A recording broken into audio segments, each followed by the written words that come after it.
19 तारीख को मतदान होना है राज्य में, तो क्या क्या बंदोबस्त किए गए हैं, कितने बूथ हैं, कितने संवेदनशील हैं, क्या क्या वहाँ किस तरह से वहाँ फोर्स तैनात किया गया है? देखिए, जैसा आप जानते हैं 19 अप्रैल को हमारे राज्य में लोकसभा चुनाव के लिए 5 सीटों पे एक साथ मतदान होना है, प्रथम चरण में ही। और चूंकि जैसा कि चुनाव आयोग द्वारा निर्धारित किया जाता है, चुनाव से 2 दिन पहले उस दिन शाम को 5 बजे सारी चुनाव प्रचार की सारी कार्रवाई सभी पार्टियां, सभी कैंडिडेट समाप्त कर देते हैं। तो हमारे यहाँ भी आज 17 तारीख की शाम को 5 बजे तक ये कार्रवाई समाप्त होनी है।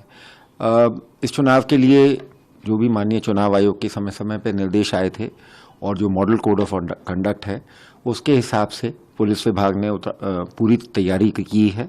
हमारे राज्य में 5 लोकसभा सीटों पे एक साथ जो चुनाव होना है, उसमें 11,000 से अधिक, लगभग 11,729 टोटल पोलिंग बूथ हैं, पोलिंग स्टेशन अब उनको कहा जाता है। और उसमें हमारे लगभग 1100 से अधिक संख्या के जो पोलिंग स्टेशन हैं वो अति संवेदनशील की कैटेगरी में रखे गए हैं। और बाकी जो हैं पोलिंग सेंटर्स जो हैं वो 10,000 से कुछ ज़्यादा जो है वो हमारे साधारण की श्रेणी में हैं। तो उन पे जो चुनाव आयोग के मानक हैं उसके हिसाब से हमने केंद्रीय पुलिस बल और होमगार्ड, पीआरडी और हमारा जो नॉर्मल पुलिस फोर्स है उसकी भी तैनाती की गई है।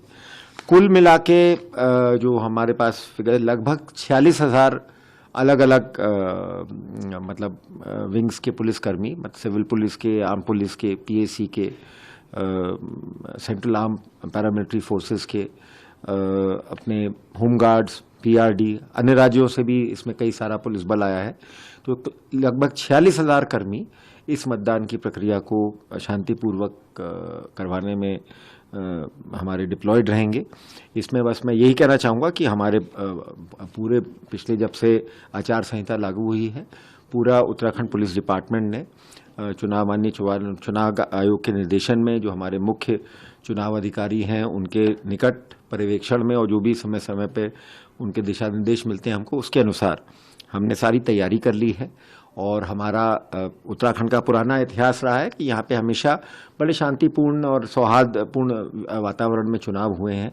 कभी भी कोई अप्रिय घटना कहीं से का कोई ऐसा वो नहीं हुआ है। तो इस बार भी हमारा पूरा प्रयास रहेगा कि जो हमारा चुनाव है बिल्कुल शांतिप्रिय और अच्छे वातावरण में हो। और हम तो यही कहना चाहेंगे कि सभी जो हमारे सिटीजन्स हैं, वोटर्स हैं, वो बिल्कुल मतलब एक अच्छे स्वस्थ माहौल में, एक फ्री माहौल में अपना मतदान करें। और उनको सभी मतदाताओं को एक शांतिपूर्ण चुनाव के लिए मेरी अग्रिम से शुभकामनाएं।